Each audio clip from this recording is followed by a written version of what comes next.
We're seeing record-breaking sales, groundbreaking technology, and enough charging stations in London to power a small country. The EV revolution is growing faster than the potholes on British roads, and that's saying something. The government just announced they're going to help you buy an EV through loan guarantees. Sounds amazing, no? Well, stick around because this might be the most expensive free money you never asked for. It's like when your rich uncle offers to help you start a business, which sounds really awesome until you read the small print and realize you've somehow agreed to babysit his 3 dogs for the next 3 months. Because while we're setting up elaborate loan schemes, there's a £4.3 billion backlog in NHS maintenance. And look, do you know what? This isn't just a statistic for me. I've had 2 family members in hospital recently, and let me tell you, our incredible NHS staff are working miracles in systems and buildings that desperately need investment. And you know, while they're making do with outdated equipment, we're somehow finding money to help banks write car loans. There's a critical shortage of charging stations in rural areas. And, and don't even get me started on the state of our power grid. Look, guys, these are real problems we need to solve.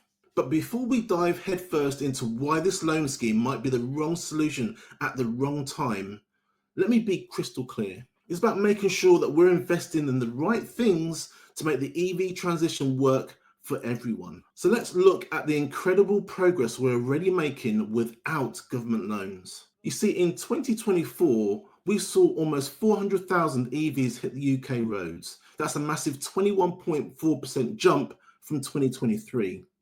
And December, a whopping 31% of all new car sales were electric. And our charging network, it's actually grown too. 73,699 public chargers now, up 38% just from last year. And that's the good news. But here's where things get a little bit dicey. You see, while London enjoys 72% of all street chargers, vast parts of the country are still struggling with charging deserts. And this new loan scheme, it does absolutely nothing to address this. So let's look at Norway, the world's EV leader. I've got news for you. They didn't get there by offering loans. They actually built infrastructure first. Their charging network covers the entire country, not just the capital. And their electricity prices for EV charging, let's just say they understood the assignment when it came to real barriers to EV adoption. And meanwhile, China's dominating the market through manufacturing innovation and, yes, infrastructure investment. They're not just helping people buy EVs, they're making them more affordable through scale and ensuring people actually have places to charge them. And you know what? The momentum is undeniable. EVs are coming with or without these loans. You see, the question isn't whether people will buy EVs, it's how we make the transition work smoothly for everyone.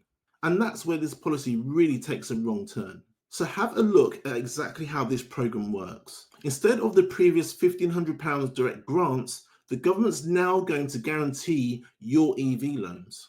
This means if you can't make your payments, the government, aka the taxpayer, picks up the bill. So for the fun of it, let's just run some numbers. The average new EV costs around about 40k, £40,000. And with a typical 5-year loan at current interest rates, you're looking at monthly payments of around £700. And you know what? That's a lot of money for many families. With the average UK household spending about 30% of their income on housing already, should we really be encouraging more debt for car purchases? Let me know in the comments below. Or should we instead focus on making existing EVs more affordable through infrastructure improvements? Let me know in the comments below. But here's the crucial part. Who really benefits from this scheme? Yep, that would probably be the banks. They get all of the upside of writing loans with pretty much none of the risk. Does that sound familiar to anyone who lived through the 2008 shenanigans? Now let's talk about what EV owners actually need. Our research shows that 90% of UK motorists believe that the nation isn't ready for full EV transition. And you know what? They've actually got a point. Just take a look at these charging deserts. In Wales, the Northwest and Northern Ireland, finding a charger can be like finding a decent cup of tea in Paris. No offense, Paris. And when you do actually find a charger, only 7,000 are ultra rapid chargers. Guys, that's less than 10% of our total network. It's nuts. Meanwhile, Norway has, well, I think it's safe to say that they've got their priorities straight. And don't even get me started on the payment systems. Just how many apps does one person need just to charge their car? You know what? This isn't a tech problem, it's a policy problem. If you're already driving an EV, what's your biggest charging frustration? And what sort of change would really make a difference to your experience? Let me know in the comments below. But here's where it gets really interesting. See, while we're focusing on getting people into car loans, Tesla's about to flip the entire transportation industry on its head. Their full self-driving technology is rolling out in the US, and the data is staggering. We're talking cars that can generate income even when you're not using them. Cars that can fundamentally change how we think about vehicle ownership. So let me ask you a quick question. Would you be comfortable letting your future autonomous EV earn money giving rides to strangers while you're busy elsewhere, or does that idea make you really nervous? Let me know in the comments below. You see, when this technology reaches the UK, and it will, we're going to face a fascinating situation. You see, more miles will be driven by autonomous EVs than traditional cars. And guess what these autonomous fleets will need? Not loan guarantees, they'll need robust charging infrastructure. Imagine autonomous charging hubs where EVs could charge themselves while waiting for their next passenger. If I'm honest, I think that's the future we should be investing in now. Instead, what we're doing is helping banks make more loans. So let's talk about where this money could actually make a real difference. Right now, the UK has committed 200 million for charge point rollout in 2025 to 2026. And that sounds quite impressive, right? Until you realize we need 300,000 public chargers by 2030 to meet demand. And at our current installation of 1,650 chargers per month, we're going to fall short, way short. You see, the average rapid chargers cost between 20 to 40k to install.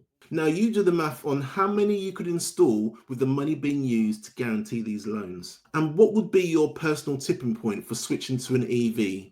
Lower purchase price, better charging infrastructure, or lower running costs? Let me know in the comments below. So let's put all of this into perspective. The ZEV mandate isn't a suggestion, it's actually law.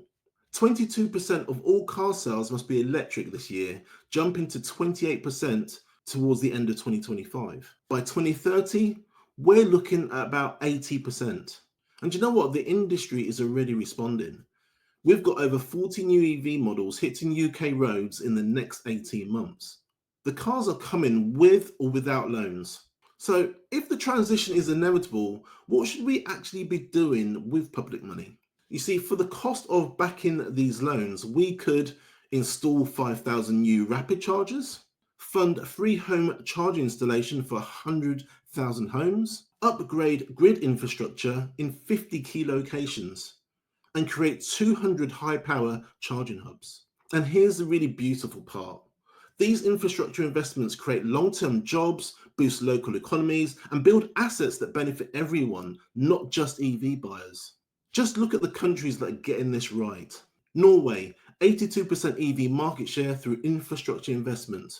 The Netherlands, one charger for every 3 EVs. China, building charging networks before pushing sales. And what do they all have in common? They built the infrastructure first. They actually made charging as convenient as filling up with petrol, and they solved the real problems. Now just think about this for a moment. Imagine the UK with every motorway station has 50 plus rapid chargers, every town has a charging hub, home charging is standard in new builds, and charging costs are lower than petrol.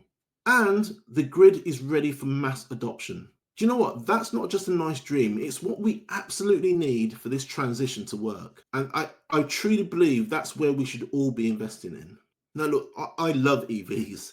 They're not just the future, they're already better than petrol cars in almost every way. And that's exactly why this loan scheme frustrates me as much as it does. Look, we don't need to incentivize people to want EVs. We need to make it practical for them to actually own one. And that means investing in infrastructure that works for everyone, not just creating more consumer debt. So let me ask you a question. If you were in charge of the budget, would you spend it on a loan guarantee or would you invest in infrastructure that benefits everyone? Let me know in the comments below. And guys, don't forget to like this video if you found it informative and subscribe for more EV insights and hit that notification bell to stay charged up with the latest analysis. Until next time, my name's Des from the Electric Oracle. Keep charging forward.